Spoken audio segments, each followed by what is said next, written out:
Hello আমার প্রিয় ছাত্রছাত্রী বন্ধুরা, আমি তোমাদের অমিতাভ স্যার। সবাইকে আমার YouTube channel practical and theory ক্লাসরুমে স্বাগত জানাচ্ছি। আজকে তোমাদেরকে একটা এক্সপেরিমেন্ট আমি করে দেখাবো, সেটা সালফাইড র্যাডিক্যালের আইডেন্টিফিকেশন এবং কিছু টেস্ট। আমাকে হেল্প করবার জন্য আমি আমার ভাগ্নি অনুষ্কা রায়চৌধুরীকে নিয়ে নিচ্ছি এবং আমার কিছু স্টুডেন্টও এর সঙ্গে সঙ্গে আমাকে হেল্প করবে। তো তোমরা দেখো, এখানে কিছু আমি অ্যাপারেটাস রেখে দিয়েছি। সেখানে আমি প্রথম যে বিকারটা রয়েছে সেখানে কিছুটা সালফাইড যোগ করে দিচ্ছি। এটা সোডিয়াম সালফাইড আছে, এটাই র্যাডিক্যাল হিসাবে নেব। এবার প্রত্যেকটাই কিছুটা করে এমনি জল যোগ করে দেয়। ফার্স্ট এরটায় জল যোগ করা হচ্ছে, আর বাকি যে কটা খালি রয়েছে সেগুলোর মধ্যে কিছুটা করে জল যোগ করে দেওয়া হচ্ছে, যাতে আমাদের এক্সপেরিমেন্টগুলো দেখাতে সুবিধা হয়। বেশ, এবার বাকিটা রেখে দিয়ে এটাকে ভালো মতো ভাবে তাহলে চেক করে দেওয়া হোক, যাতে সল্টটা ভালো মতো ভাবে দ্রবণের মধ্যে চলে আসে। তাহলে এটা আমাদের তৈরি হয়ে গেল সালফাইডের একটা স্যাম্পেল। এই স্যাম্পেলটা নিয়ে আমরা পরস্পর তিনটে এক্সপেরিমেন্ট করে দেখাবো।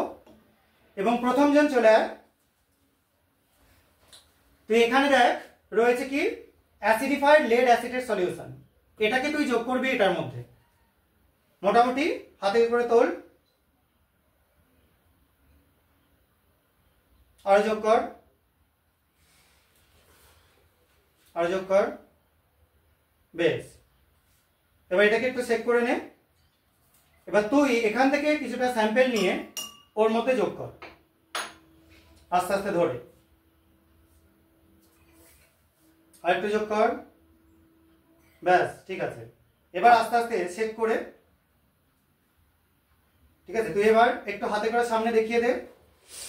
এই যে কালারটা তৈরি হচ্ছে, এই কালারটা আমরা এখানে অ্যাড করেছিলাম যেহেতু একটা লেডের সল্ট, পিবিএস তৈরি হওয়ার জন্য এটা কালচে হয়ে যাচ্ছে কালারটা।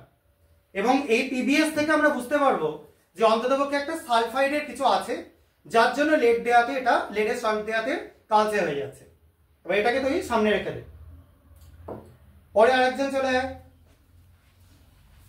তো এখান থেকে কপারের স্যাম্পেলটা নিয়ে সেকেন্ডেরটায় ঢেলে দে।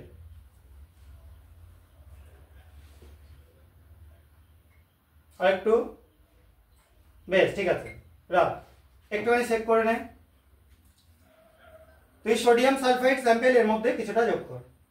দাঁড়া, ইয়েকে দে, তুই যোগ কর। এবার ওকে দিয়ে দে। এখানে যেহেতু কপারের সল্ট ছিল, আমরা সোডিয়াম সালফাইড দেওয়াতে সেখানে তৈরি হয়ে যাচ্ছে কি CuS, বা আমরা কিউপ্রিক সালফাইড এখানে আমরা পাচ্ছি, যেখান থেকে আমরা বুঝতে পারবো যে সালফাইড র্যাডিক্যাল একটা আছে। কিন্তু এই দুটোতেও কনফার্ম হওয়া যায় না যে সালফাইডই আছে এখানে। তাহলে আমাদের তৃতীয় পরীক্ষার সাহায্য নিতে হবে এটা কনফার্ম করবার জন্য। এটাকেও তোর সামনে রেখে দে। আরেকজন চলে আয়। তুই একটা কন্টেনার তুলে নে। এখানে জলের মধ্যে হাতে এগিয়ে, হ্যাঁ, সোডিয়াম নাইট্রোক্লোরাইড যোগ করা হচ্ছে। Na2FeCN5NO, সোডিয়াম নাইট্রোক্লোরাইড 8-9 মোটামুটি ড্রপ দিয়ে দে। বেশ, এবার একটু চেক কর, তুই এটা যোগ কর ওর মধ্যে।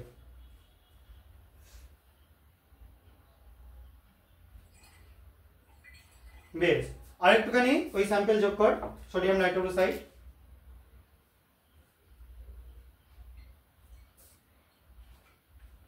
আরেকটু যোগ করতে থাক। ডাইলিউশন বেশি হয়েছে, তার জন্য কালারটা আসতে দেরি হচ্ছে। বেশ, ছেড়ে দে।